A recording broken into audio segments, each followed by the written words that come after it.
हाँ जी गाइस, कैसे आप सभी। उम्मीद करते हैं कि आप सभी बहुत बेहतरीन ज़बरदस्त जिंदाबाद होंगे। तो आज के हमारे इस वीडियो में स्वागत है। आपकी पीडीएस यूनिवर्सिटी सीकर की एग्ज़ाम मुख्य लगातार आपकी हो रही है। तो इन सभी एग्ज़ाम की तैयारी के लिए लर्निंग विद तेजल के यूट्यूब चैनल पर क्लासेज बहुत ज़ोरों शोर से चल रही है। सभी स्टूडेंट क्लासेज को ले रहे होंगे। तो बिना किसी देरी के हम क्लास शुरू करते हैं। पीडीएस यूनिवर्सिटी के लिए क्लासेज होने वाली है। बी एस सेमेस्टर फर्स्ट में मुख्य से आपका टॉपिक जो मुख्य से माना जाता है, कौन सा टॉपिक है, उस टॉपिक का नाम क्या है। तो उस टॉपिक का नाम आपका एनवायरमेंट स्टडीज़ यानी कि पर्यावरण का अध्ययन मुख्य से क्लास आपकी। और ये क्लास मुख्य से 3 क्लास में हम ख़त्म कर देंगे। आपकी पी एस सेमेस्टर की एनवायरमेंट स्टडी को 3 क्लास में ख़त्म कर देंगे। ये आपकी फर्स्ट क्लास है। ये आपकी कौन सी क्लास है, तो आप कहेंगे ये हमारी फर्स्ट क्लास है। तो वन लाइन क्वेश्चन आपके पेपर में कितना थी, वन लाइन क्वेश्चन की ये क्लास आपकी मुख्य रूप से होने वाली है। वन लाइन क्वेश्चन आपकी इस क्लास में होने वाली है। वन लाइन क्वेश्चन आपके लगभग पेपर में 10 क्वेश्चन आते हैं। कितने क्वेश्चन आते हैं, तो आप कहेंगे कि पेपर में लगभग 10 क्वेश्चन आते हैं। ठीक है, कितने क्वेश्चन आते हैं, 10 क्वेश्चन आपके पेपर में मुख्य रूप से आते हैं। तो आप बिना किसी देरी की क्लास से जुड़ जाएंगे। हम बिना किसी देरी की क्लास शुरू करते हैं। लगभग 30 से 40 मिनट की क्लास आपकी होने वाली है और एक के सर के द्वारा ये आपकी क्लास ली जाएगी। ठीक है, तो बिना किसी देरी क्लास को शुरू करते हैं। बिना किसी तरीके क्लास को प्रारंभ करते हैं। हमारा फर्स्ट टॉपिक इन्वायरमेंट स्टडी के इंपॉर्टेंट क्वेश्चन करने वाले हैं। हम को इससे आपकी B S semester PDS university Sikar के लिए बहुत इंपॉर्टेंट क्वेश्चन होने वाले हैं। इंपॉर्टेंट वन लाइन क्वेश्चन आपके लिए होने वाले। ठीक है, एक से 100 तक के आंसर आपको देने हैं। हमको इससे मैं बताऊंगा और आपके लिस्ट के क्वेश्चन आपको आंसर देना है। ठीक है, तो पर्यावरण का परिचय सबसे पहला टॉपिक हमारा किसी कौन सा था, फर्स्ट टॉपिक कौन सा हो जाता था, आप कहेंगे हमारा फर्स्ट टॉपिक आपको कौन सा जाएगा, पर्यावरण का परिचय। बिल्कुल आपका फर्स्ट टॉपिक माना जाएगा। तो बिना किसी देरी के हमारे पर्यावरण का परिचय के बारे में सबसे पहले बात कर लेते हैं। ठीक है, तो हमारा फर्स्ट क्वेश्चन आपके बीच में आया कि पर्यावरण क्या है। तो आपको बताना है कि पर्यावरण क्या है। तो आप सभी बताएंगे कि पर्यावरण क्या है। तो पर्यावरण के बारे में क्या कहेंगे कि तो जीवों को घेरने वाला प्राकृतिक वह मानव निर्मित परिवेश है। कैसा परिवेश है, तो आप कहेंगे प्राकृतिक व मानव निर्मित परिवेश को ही पर्यावरण कहते हैं। यानी जीवों को घेरने वाला, यानी जीवों को जीवन देने वाला ही प्राकृतिक व मानव निर्मित क्षेत्र ही मुख्य से आपका पर्यावरण माना जाता है। पर्यावरण के मुख्य घटक कौन कौन से होते हैं, तो ये आपके क्वेश्चन में आएगा कि आपकी एग्जाम में आएगी पर्यावरण के घटक कौन कौन से होते हैं। तो आप कहेंगे पर्यावरण के 2 घटक होते हैं। कौन कौन से होते हैं, आप कहेंगे ये जैविक होता है और एक अजैविक घटक होते हैं। ये आपके घटक माने जाते हैं। ठीक है, नेक्स्ट क्वेश्चन आता है कि जैविक घटक क्या है। आपको जैविक घटक के बारे में बताना है। सबसे पहले आप जैविक घटक के बारे में आप बताइए जैविक घटक कौन कौन से हो जाते हैं। तो आप कहेंगे जैविक घटक है तो पौधे हो जाएंगे, आपके पशु हो जाएंगे और सूक्ष्म जीव हो जाएंगे। ठीक है, आपका बिल्कुल राइट आंसर हो जाएगा। अजैविक घटक में कौन कौन से अजैविक घटक आ जाएंगे, तो आप कहेंगे जल, वायु और मिट्टी, ताप आ जाएंगे। ठीक है, ये कौन कौन से जाएंगे, किस प्रकार होगा आपको मैं बता देता हूँ। ठीक है, जैविक घटक यानी जैविक घटक क्या होती है, जो मुख्य से पौधे होते हैं। पौधे कुछ समय के लिए ही होती है, हमेशा के लिए नहीं होते। ठीक है, ये कभी भी समाप्त हो सके, कुछ समय के लिए ही होते हैं। ठीक है, आप कहेंगे कुछ समय के लिए ही जैविक घटक होते हैं। यानी पशु भी कुछ समय के लिए होता है, सूक्ष्म जीव भी कुछ समय के लिए होते हैं। इनमें लगातार श्रृंखला बनी रहती है। इनमें एक मरता है तो दूसरा जिंदा हो जाता है, ऐसी एक श्रृंखला रहती है। लेकिन जल हमेशा एक ही रहता है। जल नहीं होगा तो इन जैविक घटक कैसे जिंदा रहेंगे। वायु नहीं होगी तो जैविक घटक कैसे जिंदा रहेंगे। मिट्टी नहीं होगी तो कहाँ पर वह खेती करेंगे, वो फसल का उत्पादन कर पाएंगे। और तापमान नहीं होगा तो वह किस प्रकार कर पाएंगे। आपके एग्जाम के लिए बहुत इंपॉर्टेंट क्वेश्चन होगा कि परिस्थिति के जनक कौन है। तो आप कहेंगे परिस्थिति के जनक कौन रहते हैं, तो आप कहेंगे परिस्थिति के जनक हमारे अर्नेस्ट हैकेल। बिल्कुल राइट आंसर हो जाएगा। ठीक है, परिस्थिति के जनक अर्नेस्ट हैकेल माने जाते हैं। अब परितंत्र क्या होता है, आपको पूछा जाएगा परितंत्र क्या होता है। तो परितंत्र मुख्य से आप क्या होता है, पर्यावरण की परस्पर क्रियाओं की एक इकाई होती है। जीव वो पर्यावरण की परस्पर इकाई को क्या कहते हैं, तो आप कहेंगे परितंत्र। यानी कि लगातार एक जीव दूसरे जीव के ऊपर निर्भर रहता है। यानी कि जब घास होता है, यानी घास को कौन खाता है, घास को बकरी खाती है। मुख्य से घास को बकरी खाती है और बकरी को मुख्य रूप से शेर कहता है। और शेर को क्या कहते हैं, शेर मर जाता है तो उसको जीवाणु खा जाते हैं। जीवाणु के माध्यम से क्या होगा, घास का उत्पादन होगा। इस प्रकार संरचना बनी रहती है। पर्यावरण जीव और पर्यावरण की परस्पर इकाई होती है। ठीक है, आपका बिल्कुल राइट आंसर हो जाएगा। नेक्स्ट क्वेश्चन जैव मंडल क्या है। अब बताना है कि जैवमंडल क्या होता है। जैवमंडल का राइट आंसर क्या हो जाएगा, पृथ्वी का वह भाग जहाँ जीवन संभव हो वहाँ पर जैवमंडल। यानी जैव यानी जीवन, जैव को जीव से याद लेकर कि जहाँ पर पृथ्वी का वह भाग जहाँ पर जीवन संभव हो उसे जैवमंडल कहा जाता है। वायुमंडल किसे कहते हैं, वायुमंडल होते हैं पृथ्वी को घेरने वाली गैसों की परत। यानी कि वायुमंडल क्या होता है, जो हमारी पृथ्वी होती है मुख्य से आपकी यहाँ पर पृथ्वी होता है, जहाँ पर ऊपर जो आसमान होता है उसको क्या कहा जाता है, तो आप कहेंगे वायुमंडल। वायुमंडल नहीं होगा तो बरसात नहीं होगी, न भारत में न विश्व में, न इस पृथ्वी के ऊपर वायुमंडल होगा, ना यहाँ पर तापमान होगा, ना कुछ नहीं होगा। वायुमंडल नहीं होगा तो यहाँ पर जीवन संभव नहीं हो पाएगा। ठीक है, गैसें नहीं मिल पाएगी, कार्बन डाइऑक्साइड ऑक्सीजन वगैरह से नहीं मिल पाएगी। ठीक है, और मुख्य से नेक्स्ट क्वेश्चन आता है कि स्थलमंडल क्या है। पृथ्वी के ऊपर ठोस पड़ता है, यानी कि पृथ्वी की तो नीचे जमीन अगर नहीं होगी तो पृथ्वी के लोग नीचे जमीन धंस जाएंगी, इसलिए स्थलमंडल भी मुख्य से इंपॉर्टेंट माना जाता है। जलमंडल क्या है। जलमंडल क्या है, पृथ्वी ऊपर से समस्त जल होता है, ठीक है। जलमंडल तो सभी को होता है कि जलमंडल यानी पृथ्वी ऊपर से सभी जल को कहा जाता है जलमंडल। पर्यावरण देने का उद्देश्य क्या है, तो पर्यावरण संरक्षण और संतुलन बनाएगा, यानी पर्यावरण अध्ययन को मुझे इसलिए अध्ययन किया जाता है क्योंकि लोग जब पर्यावरण का अध्ययन करेंगे तब ही उन्हें पर्यावरण के बारे में जागरूकता बढ़ेगी। नेक्स्ट क्वेश्चन आता है कि पर्यावरण को किससे प्रभावित करता है। मानव पर्यावरण को किससे प्रभावित करता है, तो प्रदूषण और ध्वंस से, यानी कि अभी वर्तमान में लोग अरावली पर्वतमालाओं को काटने लग रहे हैं और अलग अलग क्षेत्रों में अलग अलग ध्वन की जा रही है, तो मानव पर्यावरण को प्रभावित कर रहा है इस प्रकार, यानी कि हम ज़्यादा पेड़ पौधों को काटेंगे तो ज़्यादा खनन होगा, जिसके कारण ज़्यादा प्रदूषण फैलेगा, जिसके कारण पर्यावरण को नुकसान पहुँचेगा। पारिस्थितिकी संतुलन क्या है, तो जीव और पर्यावरण के बीच सामंजस्य ही पारिस्थितिकी संतुलन होता है। खाद्य श्रृंखला क्या है, तो आप कहेंगे खाद्य श्रृंखला ऊर्जा की स्थानांतरण की श्रृंखला एक मानी जाती है। उत्पादक किसे कहते हैं, उत्पादक किसे कहते हैं, हरे पौधों को उत्पादक कहते हैं, ठीक है।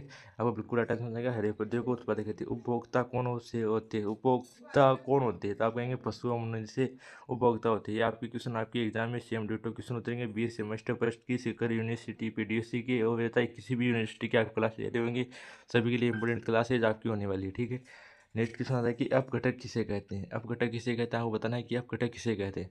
अपघटक कहते हैं बैक्टीरिया और फफूंद को अपघटक कहते हैं। पर्यावरण प्रदूषण क्या है, तो आप कहेंगे पर्यावरण में हानिकारक तत्वों की वृद्धि करना ही पर्यावरण प्रदूषण होता है, यानी कि ज़्यादा हमने बताया कि अरावली पर्वतमाला काट रही, उसी प्रकार मान लीजिए कि हम ज़्यादा पर्यावरण पर प्रदूषण कहेंगे, ज़्यादा पर्यावरण को नुकसान पहुंचेगा, ठीक है।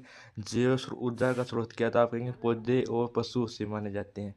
आप कहेंगे पर्यावरण शिक्षा क्यों जरूरी है, तो जागरूकता बढ़ाने के लिए पर्यावरण शिक्षा जरूरी होते हैं। आपका पेपर क्यों लिया जा रहा है, वीडियो एनवायरमेंट स्टडी का पेपर क्यों लिया जा रहा है, इससे आप में जागरूकता फैलेगी और आप पर्यावरण को नुकसान पहुंचाने में कम से कम योगदान करेंगे, ठीक है। प्राकृतिक संसाधन क्या है, आपको अब नेक्स्ट टॉपिक हमारे बीच में आ गया है कि यूनिट आपके बीच में आ गया, ठीक है। नेक्स्ट यूनिट आपके बीच में आ गया है। नेक्स्ट यूनिट क्या है आपका, है प्राकृतिक संसाधन का। ये टॉपिक आगे बीच में मुख्य रूप से आ गया है, इसमें हम बात करेंगे, ठीक है।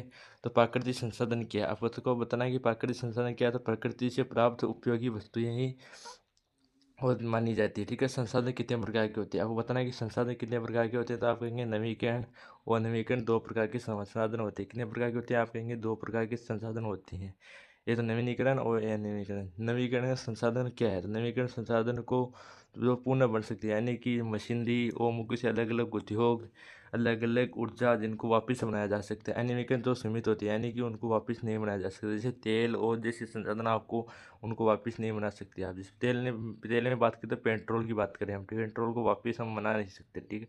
ये नहीं निर्मित हो सकते हैं। जैसे नवीकरण की बात करें जिनको पुनः प्राप्त किया जा सकता है, यानी कि आपकी अलग अलग वस्तुएं जो वस्तु यानी कि गेहूँ जो जिनको हम वापस उत्पादन कर सकते हैं निमर जाए तो, यानी कि उसका वापस उत्पादन कर सकते हैं, जैसे गाड़ी घोड़ी घोड़ा जो भी है आपका जो ख़त्म हो जाता है उसको वापस हम बना सकते हैं, लेकिन पेट्रोल और कोयले को वापस हम बना नहीं सकते, ठीक है। ये आपकी सीमित मात्रा में ही उपलब्ध होती है। जल किस प्रकार का संसाधन होता है, आपका जल किस प्रकार का संसाधन होता है, तो आप कहेंगे कि नवीनीकरण संसाधन है। जल को हम वर्षा से भी प्राप्त कर सकते हैं और ज़मीन से भी प्राप्त कर सकते हैं, ठीक है। वन संसाधन का महत्व क्या है, वन संसाधन का महत्व क्या होता है, तो ऑक्सीजन और जैविकता के लिए इसका मुख्य रूप से बहुत अच्छा योगदान होता है। नेक्स्ट होता है खनिज संसाधन का क्या है, तो खनिज संसाधन धरती से प्राप्त खनिज पदार्थ होते हैं, ठीक है। ऊर्जा पदार्थ संसाधन कितने प्रकार के होते हैं, तो आप कहते हैं परंपरागत और गैर परंपरागत दो प्रकार के होते हैं। कोयला किस प्रकार का संसाधन है, तो आप कहेंगे अनवीनीकरण, ठीक है। अनवीनीकरण किस प्रकार होता है, अनवीनीकरण यानी कि इसको वापस हम प्राप्त नहीं कर सकते, ठीक है। पेट्रोलियम क्या है, तो जीवाश्म ईंधन है। पेट्रोलियम क्या है, तो आप कहेंगे जीवाश्म ईंधन है। पेट्रोलियम क्या है, जीवाश्म ईंधन है, इसको वापस हम प्राप्त नहीं कर सकते। सौर ऊर्जा का स्रोत क्या है, तो सौर ऊर्जा का स्रोत आपको सूर्य माना जाता है, ये सभी को होता है। पूर्ण ऊर्जा किसी ऊपर मिलती है, तो आप कहते हैं हवा से मिलती है। जल विद्युत से कैसे बनती है, जल विद्युत से कैसे बनती है, तो आप कहते हैं बहते जल से बनती है, ठीक है। संसाधन संरक्षण क्यों जरूरी है, तो आपका भविष्य के लिए जरूरी होता है, ठीक है। नेक्स्ट क्वेश्चन तरफ चलते हैं। मृदा अपरदन क्या है, तो मिट्टी का कटाव मृदा अपरदन माना जाता है, ठीक है। मृदा अपरदन मुख्य से अलग अलग क्षेत्रों में अलग अलग उत्खनन का कार्य किया जाता है जहाँ पर मिट्टी का कटाव होता है, ठीक है। वनों की कटाई का प्रभाव क्या पड़ता है, जलवायु असंतुलन होता है, ठीक है। ये होता है वर्षा जल संचय क्या है, तो आप कहेंगे वर्षा जल को संग्रह करना ही वर्षा जल संचय कहलाता है। खनन क्या है, तो खनन क्या है, आप कहेंगे कि खनिजों का उत्खनन ही खनन कहलाता है। संसाधनों का अंधाधुंध उपयोग क्या कहलाता है, तो आप कहेंगे कि संसाधन अपव्यय, ठीक है, आपका बिल्कुल राइट आंसर हो जाएगा। नेक्स्ट क्वेश्चन बढ़ते हैं। जैव ईंधन का उदाहरण क्या था, आप कहेंगे बायोगैस। जैव ईंधन का थोड़ा सा इंपॉर्टेंट क्वेश्चन आपके लिए। जैव ईंधन का क्या हो जाएगा, बायोगैस। आपकी यूनिट आ गई है कौन सी, आप कहेंगे हमारी यूनिट आ गई है 3, जैव विविधता। जैव विविधता के बारे में हम डिटेल से बात करेंगे, आपको बिना किसी जगह क्लास से जुड़ जाना, आपको डिटेल से हम जैव विविधता के बारे में बात करेंगे, ठीक है। अब अपना नेक्स्ट टॉपिक आया यूनिट ऑफ 3 आ गया आपका जैव विविधता। जैव विविधता क्या है, तो आपको बताना है कि जैव विविधता क्या है। तो जैव विविधता के बारे में थोड़ी सी हम बात करेंगे, ठीक है। जैव विविधता क्या है, जैव विविधता क्या है कि जीवों की विविधता, जीवों की विविधता ही जैव विविधता कहलाती है। जैव विविधता की स्तर कितने होती है, तो आप कहेंगे जैव विविधता के स्तर आपके 3 माने जाते हैं। आनुवंशिक विविधता क्या है, तो आपकी एक ही प्रजाति में भिन्नता पाई जाती है, यानी अलग अलग एक ही प्रजाति में अलग अलग प्रजाति। कौन कौन सी आपको बताना है कि विविधता कितनी होती है, ठीक है। विविधता 3 होती है, इनमें कौन कौन सी हो जाती है, उसके बारे में हम बात करें, ठीक है। उसके बारे में हम बात करें, ठीक है। 3 विविधता कौन कौन सी हो जाती है। एक तो आपकी हो जाती है एक ही प्रजाति में भिन्नता, यानी कि आनुवंशिक विभिन्नता हो जाती है। एक तो आपका, रुको थोड़ा सा, ये तो आनुवंशिक विविधता हो जाती है। एक आपकी हो जाती है प्रजातीय विविधता, एक आपकी हो जाती है पारिस्थितिकी विविधता। ये 3 आपकी विविधता हो जाती है। आपको याद रखना है कितनी विविधता होती है, तो आप कहेंगे कि हमारी 3 विविधता होती है, 3 विविधता मानी जाती है, ठीक है।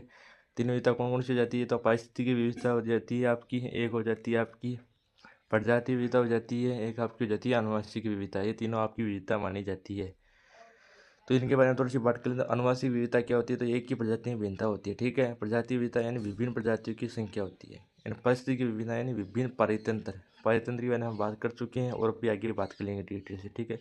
भारत में जैव विविधता की दृष्टि से कैसा देश है, तो आप कहेंगे अत्यंत समृद्ध देश है। यानी भारत में अत्यंत जैव विविधता की खतन और खनन के कार्य मिलती है। हॉटस्पॉट किसे कहते हैं, तो आप कहेंगे हॉटस्पॉट कहते हैं जैव विविधता वाला संवेदनशील क्षेत्र को हॉट स्पॉट क्षेत्र कहा जाता है, ठीक है। नेक्स्ट क्वेश्चन आके विलुप्त प्रजाति क्या है। विलुप्त प्रजाति क्या होती है, तो आप कहेंगे पूरी तरह से समाप्त प्रजाति विलुप्त प्रजाति मानी जाती है। संकटग्रस्त प्रजाति क्या है, तो आप कहेंगे कि जिन पर विलुप्ति का खतरा हो उसे संकटग्रस्त प्रजाति कहा जाता है। स्थानीय प्रजाति क्या है, तो आप कहेंगे किसी विशेष क्षेत्र में पाई जाने वाली प्रजाति को स्थानीय प्रजाति कहा जाता है। अब नेक्स्ट टॉपिक आ गया कि पर्यावरण प्रदूषण आपके बीच में आ गया। पर्यावरण प्रदूषण के बारे में हम डिटेल से बात करेंगे। पर्यावरण प्रदूषण आपका नेक्स्ट टॉपिक आ चुका है, उन्हें 50% कंप्लीट कर लिए है। प्रदूषण क्या है, आप कहेंगे प्रदूषण क्या, पर्यावरण में हानिकारक तत्वों का परिवेश ही प्रदूषण माना जाता है, हमने बात कर ली, ठीक है। नेक्स्ट क्वेश्चन आता है कि वायु प्रदूषण का कारण क्या है। वायु प्रदूषण का कारण क्या है, आपको बताना है कि वायु प्रदूषण क्या है, तो वाहन और उद्योग मुख्य चीज़ का कारण माना जाते हैं। जल प्रदूषण का कारण क्या था, आप कहेंगे औद्योगिक अपशिष्ट बिल्कुल माना जाता है। ध्वनि प्रदूषण किससे होता है, तो आप कहेंगे अधिक शोर से, यानी कि डीजे डाजे बजाना, किसी स्पीकर में बहुत ज़्यादा डीजे बजाना, और अलग अलग बस का हॉर्न और गाड़ी मोटर का हॉर्न मुख्य से माना जाता है, ठीक है। मृदा प्रदूषण का कारण क्या था, आप कहेंगे रासायनिक खाद, यानी कि हम खेत में अलग अलग खाद का उपयोग करते हैं, जिसके कारण हमारी खेती में एक साल तो अच्छी फसल होती है, लेकिन नेक्स्ट ईयर उसमें अच्छी फसल नहीं हो पाती है। ग्रीन हाउस प्रभाव क्या है, तो मुख्य से वायुमंडल में कार्बन डाइऑक्साइड की अधिकता, यानी कि तापमान वृद्धि होना ही इससे कौन सी परत से होती है, ओजोन परत से होती है, ठीक है। वैश्वीकरण उष्मीकरण क्या है, आपको बताना है कि वैश्वीकरण उष्मीकरण क्या है, तो आप कहेंगे कि तापमान का पृथ्वी का ताप बढ़ना, यानी वैश्वीकरण उष्मीकरण कहता है। ओजोन परत का सही क्या है, तो आप कहेंगे यूवी किरणों से सुरक्षा करना, यानी कि सूर्य के पराबैंगनी किरणों से सुरक्षा करना, इसको सूर्य की पराबैंगनी किरणें कहते हैं, ठीक है। आपको बिल्कुल याद रखना है। ओजोन क्षरण का क्या है, तो क्लोरोफ्लोरोकार्बन गैस है, बिल्कुल आपका आंसर हो जाएगा। अम्लीय वर्षा किससे होती है, तो आप कहेंगे कि सल्फर डाइऑक्साइड और नाइट्रोजाइड, इसको क्या कहते हैं, SO2 को सल्फर डाइऑक्साइड, ठीक है। सल्फर डाइऑक्साइड एंड नाइट्रोजन, ठीक है। आपके बिल्कुल राइट आंसर हो जाएगा। अब नेक्स्ट क्वेश्चन आता है हमारे बीच में कि पर्यावरण संरक्षण क्या है। पर्यावरण संरक्षण के बारे में डिटेल बात करेंगे हम। पर्यावरण संरक्षण क्या है, तो पर्यावरण संरक्षण क्या है, तो आप कहेंगे बिल्कुल इसका राइट आंसर क्या हो जाएगा कि ये मुख्य रूप से पर्यावरण की रक्षा करता है, ठीक है। सतत विकास क्या है, सतत विकास आपका बिल्कुल क्या माना जाएगा कि वर्तमान प्लस भविष्य सतत विकास माना जाता है, बिल्कुल आपका राइट आंसर हो जाएगा वर्तमान प्लस भविष्य का विकास। 3DR का सिद्धांत क्या है, यानी reduce and reuse and recycle, यानी कि रिड्यूज यानी समाप्त करना, रीयूज यानी आपका माना जाता है अलग अलग क्षेत्र में अलग अलग कार्य इनके माने जाते हैं। वृक्षारोपण का लाभ क्या है, तो आप कहेंगे कि वृक्षारोपण का लाभ है कि ऑक्सीजन और अम्लीय वर्षा नहीं ओनली वर्षा, ठीक है। जैविक खेती क्या है, रसायन मुक्त खेती, जैविक खेती मानी जाती है, ठीक है। रसायन यानी उसमें खाद कूद का हम फिर रासायनिक खाद का उपयोग नहीं करते हैं। ये क्वेश्चन पीडीएस यूनिवर्सिटी में आया था पिछली बार, ठीक है। राष्ट्रीय पर्यावरण दिवस कब मनाया जाता है? ऐसा नहीं आया था, पिछले आया था कि अंतर्राष्ट्रीय पर्यावरण दिवस कब मनाया जाता है। यहाँ पर यही सब पूछा गया था कि अंतर्राष्ट्रीय पर्यावरण दिवस कब मनाया जाता है। ठीक है, अंतर्राष्ट्रीय पर्यावरण दिवस पूछा था, उसका भी राइट आंसर 5 जून होता है और राष्ट्रीय पर्यावरण दिवस का भी 5 जून होता है। दोनों का एक ही राइट आंसर होता है, 5 जून बिल्कुल आपका राइट आंसर होता है। ठीक है, 5 जून ही करना है आपकी बार। आपकी एग्जाम में लिख लीजिए कि 100% आपकी एग्जाम में ये क्वेश्चन आपकी एग्जाम में आएगा। ठीक है, वन्य जीव संरक्षण का उद्देश्य क्या था? प्रजातियों की रक्षा करना। पर्यावरण संरक्षण अधिनियम कब लगा? ये क्वेश्चन भी आपकी एग्जाम में आने की ज़्यादा चांस रहेंगे। 1986 में लगा। पर्यावरण संरक्षण की में छात्रों की क्या भूमिका है? तो आप कहेंगे जागरूकता फैलाना, बिल्कुल उनका कार्य माना जाता है। हरित क्रांति का प्रभाव क्या है? तो हरित क्रांति प्रभाव कृषि में उत्पादन में वृद्धि करना, बिल्कुल आपका राइट आंसर हो जाएगा। रेट क्वेश्चन तरफ बढ़ते हैं। यूनिट 6 आपके बीच में आ गई है, मानव जनसंख्या और पर्यावरण। जनसंख्या विस्फोट क्या है? जनसंख्या विस्फोट के बारे में आपको बताना है कि जनसंख्या विस्फोट क्या है। जनसंख्या विस्फोट क्या होती है? तो जनसंख्या में तेज वृद्धि करना ही जनसंख्या विस्फोट कहलाता है। ये आपका कौन सा दशक रहा था? तो आप कहेंगे कि 1971 से 1981 का दशक में से बाद में जनसंख्या वृद्धि के स्फोटक का माना जाता है। ठीक है, इसमें क्योंकि इस समय भारत बांग्लादेश युद्ध हुआ था, जिसके कारण बांग्लादेश के लोग भारत में आ गए थे, जिसके कारण भारत की जनसंख्या बहुत ज़्यादा तेज़ी से बढ़ी थी। जनसंख्या वृद्धि का प्रभाव क्या है? तो संसाधनों पर दबाव रहना है। ज़्यादा जनसंख्या होगी तो वहाँ पर संसाधनों का भिन्नता भी ज़्यादा पाई जाएगी। शहरीकरण क्या? शहरों का विकास करना। औद्योगिकरण का प्रभाव क्या? प्रदूषण से वृद्धि करना। गरीबों और पर्यावरण का संबंध क्या? संसाधन दोहन, बिल्कुल आपका राइट आंसर हो जाएगा। साक्षरता का पर्यावरण से संबंध क्या है? आपको बताना है कि साक्षरता का पर्यावरण से संबंध क्या था। आप कहेंगे जागरूकता बढ़ती है। स्वास्थ्य और पर्यावरण का संबंध क्या? तो कहेंगे कि स्वस्थ पर्यावरण से अच्छा स्वास्थ्य, बिल्कुल आपका राइट आंसर है। कुपोषण क्या? तो पोषण की कमी कुपोषण कहलाता है। सामाजिक वानिकी क्या था? आप कहेंगे समाज द्वारा वन विकास, बिल्कुल आपका राइट आंसर हो जाएगा। स्वच्छता का महत्व क्यों? रोगों से बचाव करने के लिए स्वच्छता का महत्व माना जाता है। यूनिट आ गई सेवंथ आपकी यूनिट आ गई है, इसके बारे में हम डिटेल से बात करने वाले हैं। सेवंथ यूनिट क्या कह रही है कि प्राकृतिक आपदा क्या था? आप कहेंगे प्राकृतिक आपदा प्रकृति द्वारा उत्पन्न संकट होती है। ठीक है, बाढ़ क्या है? तो बाढ़ जल का अधिक फैलाव ही बाढ़ कहलाता है। सूखा क्या है? वर्षा की कमी है। भूकंप क्या है? पृथ्वी की कंपन। ये सभी के नॉर्मल क्वेश्चन है, ये तो सभी के क्वेश्चन एकदम सही होने चाहिए। तीव्र तापमान, तीव्र तूफान चक्रवात माना जाता है। आपदा प्रबंधन क्या है? आपदा से निपटने की प्रक्रिया। भूस्खलन क्या है? ये थोड़ा सा इंपोर्टेंट क्वेश्चन आपके एग्जाम में। तो भूस्खलन मिट्टी चट्टान का खिसकना ही भूस्खलन कहलाता है। सुनामी क्या है? समुद्री लहरों की आपदा सुनामी कहलाती है। ज्वालामुखी क्या है? लावा विस्फोटक माना जाता है। ठीक है, आपदा न्यूनीकरण क्या है? आपको बताना है कि आपदा न्यूनीकरण क्या है। तो आप कहेंगे आपदा न्यूनीकरण नुकसान का कम करना। और मिसलेशन क्या है? तो पर्यावरण नैतिकता क्या है? तो पर्यावरण प्रकृति के प्रति जिम्मेदारी। जैव अपशिष्ट क्या है? तो आप कहेंगे जैविक कचरा। ये कचरा क्या है? तो आप कहेंगे इलेक्ट्रॉनिक कचरा। प्लास्टिक क्यों खतरा खतरनाक है? ठीक है, वो बताएं कि प्लास्टिक क्यों खतरनाक है? तो अपघटित नहीं होता है। इसका क्या है कि अब जल्दी से धुआं नहीं होता, धुआं होता है तो इसका क्या होता है? धुआं निकलता है, यानी धुआं नहीं हो पाता है इसका। हरित गृह गैस का उदाहरण क्या था? कार्बन डाइऑक्साइड, बिल्कुल आपके लिए राइट आंसर हो जाएगा। इंपोर्टेंट क्वेश्चन, इसको भी लगा लीजिए। ठीक है, पारिस्थितिकी पदचिन्ह क्या होता है? तो संसाधन का उपयोग का माप होता है। जैव संरक्षण क्षेत्र क्या है? तो आप कहेंगे संस्कृति प्राकृतिक क्षेत्र। पर्यावरण मित्र की गतिविधि क्या है? तो आप कहेंगे वृक्षारोपण, बिल्कुल आपका राइट आंसर हो जाएगा। जल संरक्षण का उपाय क्या है? जल संचय करना। स्वच्छ पर्यावरण का लाभ क्या है? आप कहेंगे स्वच्छ जीवन। अब आ गया पर्यावरण या पारितंत्र में थोड़ा सा वो इम्पोर्टेंट, बहुत ज़्यादा इंपॉर्टेंट क्वेश्चन आ गई आपके बीच में। हम 200 क्वेश्चन और आपके बीच में करने वाले हैं। ठीक है, 100 क्वेश्चन और करने वाले हैं आपके बीच में। पर्यावरण और पारितंत्र हमारा फर्स्ट टॉपिक है। ठीक है, पर्यावरण और पारितंत्र हमारा फर्स्ट टॉपिक माना जाएगा। ठीक है, तो जीवमंडल का स्तर कहाँ तक है? जीवमंडल का स्तर कहाँ तक है? तो आप कहेंगे जीवमंडल का स्तर हमारा कहाँ तक माना जाता है? तो आप कहेंगे हमारा जीवमंडल का स्तर वायुमंडल, स्थलमंडल और जलमंडल में माना जाता है। वायुमंडल, स्थलमंडल और जलमंडल तक माना जाता है। ठीक है, पारिस्थितिकी शब्द किस भाषा से लेके गया? तो आप कहेंगे ग्रीक भाषा से लिया गया। पारितंत्र का सबसे छोटा घटक क्या? तो आप कहेंगे जीव हमारा सबसे छोटा घटक माना जाता है। ऊर्जा का प्रवाह किस दिशा में होता है? तो कहेंगे एक दिशाीय दशा में माना जाता है। ठीक है, नेक्स्ट कहते हैं खाद्य जाल क्या है? नेक्स्ट क्वेश्चन आया खाद्य जाल क्या है? आपको बताना है कि खाद्य जाल क्या है। कई खाद्य श्रृंखलाओं का जाल ही खाद्य जाल कहलाता है। जैव भार क्या है? आपको बताना है कि जैव भार क्या? तो किसी क्षेत्र में जीवों का कुल भार ही जैव भार कहलाता है।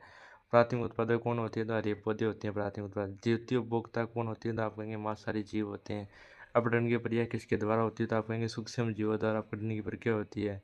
पारिस्थितिकी पिरामिड किससे निर्धारित होता है? तो ऊर्जा और जनसंख्या और जैव वाट से पारिस्थितिकी पिरामिड निर्धारित होता है। आपके लिए बहुत ही इंपॉर्टेंट क्वेश्चन माना जाएगा ये। ऊर्जा, जनसंख्या या जैव वाट क्या है? प्राकृतिक संसाधन या संरक्षण। ठीक है। जल संगठन का मुख्य कारण क्या है? आपको बताना है कि जल संगठन का मुख्य कारण क्या है।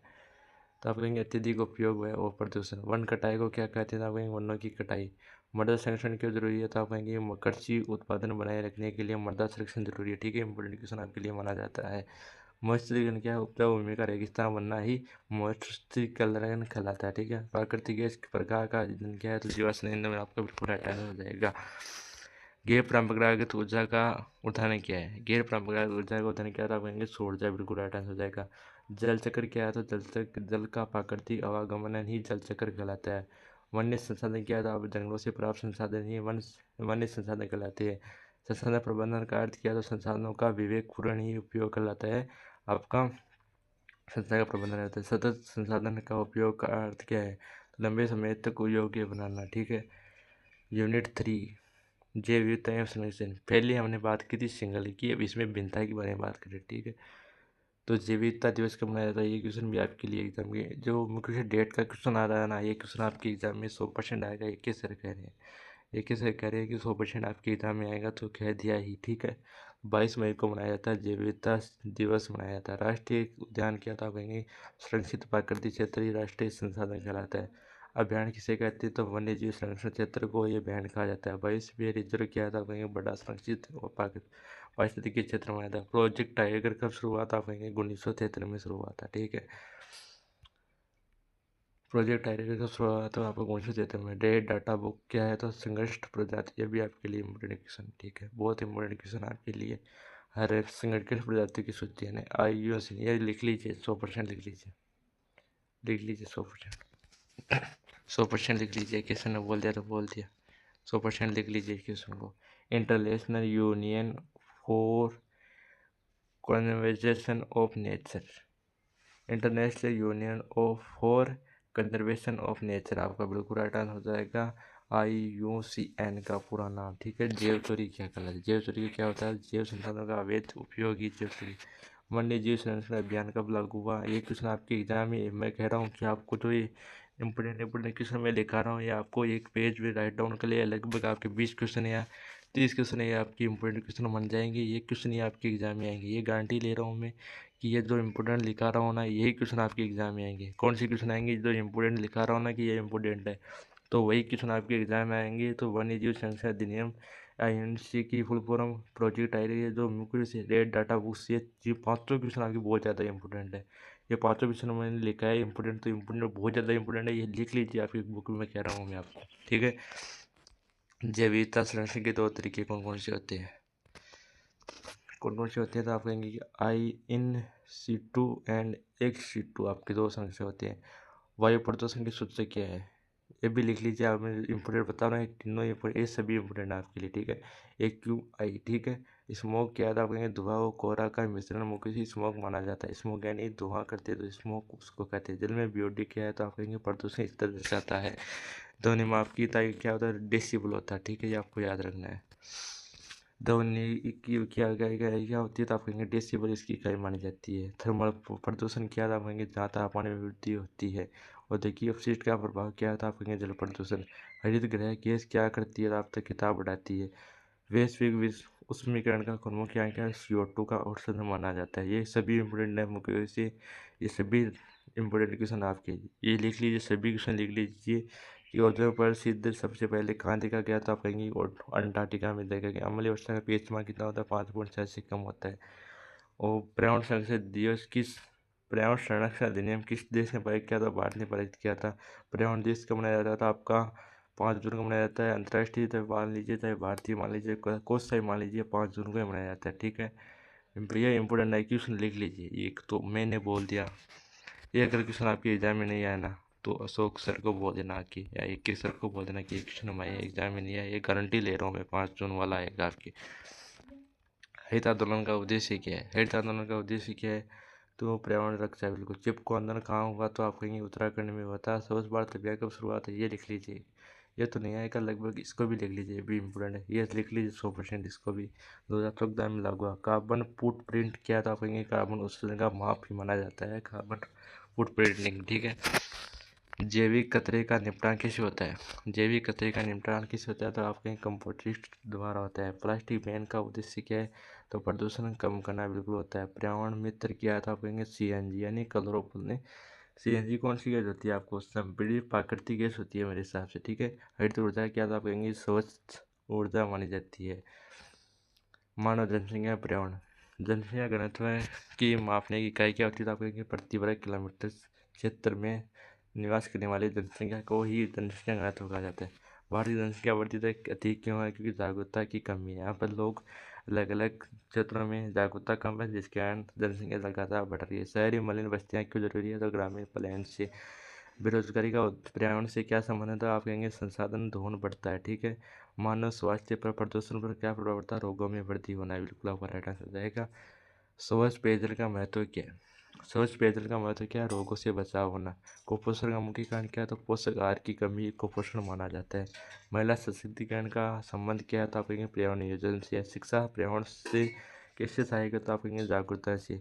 जीवन प्रत्याशा से क्या है, तो आपकी औसत आयु, बिल्कुल आपका राइट आंसर हो जाएगा। आपदा के बारे में थोड़ी सी क्वेश्चन बांट के लिए, आपदा क्या है, औद्योगिक दुर्घटना। सूखे का मुख्य कारण क्या है, वर्षा की कमी। भूकंप की तीव्रता ये तो आपके बहुत रिक्टरिस्ट के, थोड़ा सा ये इंपॉर्टेंट क्वेश्चन आपके लिए कि भूकंप मापने की तीव्रता की इकाई क्या था, आप कहेंगे रिक्टर स्केल, ठीक है। एंड तुक्रता के बाद का दूसरा नाम क्या है, तूफान, ठीक है। तूफान आपदा पूर्व तैयारी क्या कहलाती है, प्रेस पेडेस, आपके लिए इम्पोर्टेंट नहीं है। आपदा के बाद सहायता को क्या कहते हैं, राहत कार्य, ये इम्पोर्टेंट क्वेश्चन आपके लिए। नेक्स्ट वाला क्वेश्चन आपके लिए इम्पोर्टेंट माना जाएगा। ये क्वेश्चन क्या कह रहा है कि NDMA का पूरा नाम क्या है, आप कहेंगे नेशनल डेजर्ट मैनेजमेंट अथॉरिटी, यानी इसका फुल फॉर्म क्या होती है, NDMA national disaster management authority, यानी कि राष्ट्रीय सुरक्षा प्राधिकरण संस्थान, ठीक है।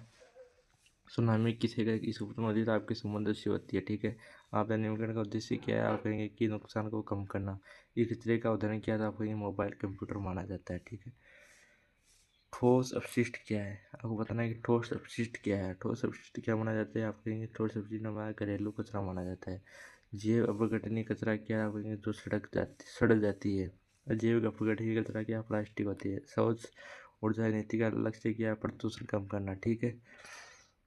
पर्यावरण संतुलन की जरूरी जीवन के लिए जल संरक्षण का सबसे सरल उपाय क्या है, रिस साफ करना। हरित पट्टी क्या होती है, पेड़ों की पत्ती होती है। पारिस्थितिक संगठन क्या है, पर्यावरणीय जीविता का लाभ क्या है, प्रजातीय सुरक्षा।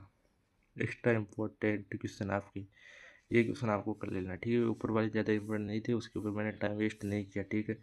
यह पूछ रहा है कि प्रकृति संरक्षण का मूल मंत्र क्या था, आप कहेंगे कि उपयोग पूर्ण उपयोग करना। पर्यावरण नैतिकता का क्या दिखाती है, तो आप कहेंगे प्राकृतिक सम्मान दिखाती है। ऊर्जा संरक्षण अधिनियम कब बनाया गया था, आप कहेंगे ऊर्जा संरक्षण अधिनियम 14 दिसंबर को बनाया गया, ठीक है। ये भी आपके लिए इम्पोर्टेंट क्वेश्चन, आपके लिए 100% लिख लीजिए, 90% लिख लीजिए, ठीक है।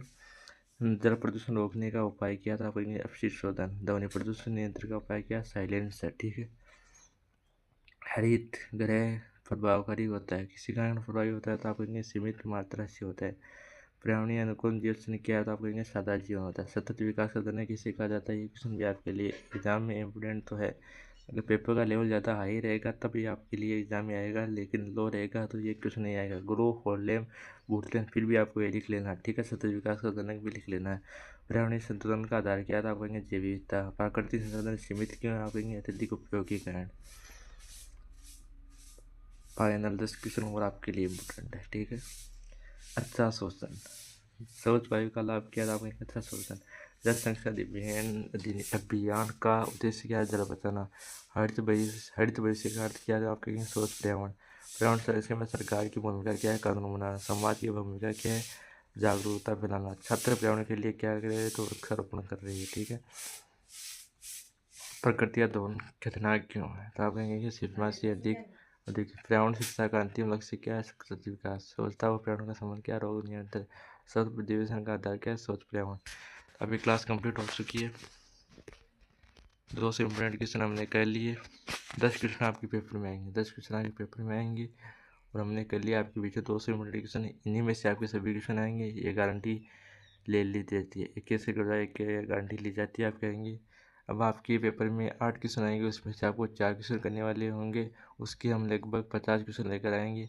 वो क्वेश्चन की क्लास आपकी लगभग एग्ज़ाम के पास में मिलेगी। तब तक के लिए आपको इन्हीं को रिवाइज करना है, रिवाइज करते रहना है। 50 क्वेश्चन उसमें करेंगे। उसके नेक्स्ट लास्ट यानी एग्ज़ाम से एक दिन पहले आपकी लाइव क्लास होगी, उसमें हम इम्पोर्टेंट क्वेश्चन यानी कि उसमें आपके 4 क्वेश्चन आएंगे, उसमें से आपको 2 क्वेश्चन करने वाले होगी। वो 2 क्वेश्चन के लिए हम 10 क्वेश्चन लेकर आएंगे, और 10 क्वेश्चन में से ही सभी क्वेश्चन आपके 2 क्वेश्चन बच जाएंगे, यानी कि 8 क्वेश्चन एक्स्ट्रा हो गए, लेकिन 10 क्वेश्चन हम कराएंगे, उसी में से आपके 2 क्वेश्चन आ जाएंगे और क्लास की एंड करेंगे। और बाद में आपको परीक्षा देने जाना है। तो आज की इस वीडियो में इतना ही। मिलते हैं अच्छी वीडियो के साथ। तो जय हिंद, जय भारत साथियों।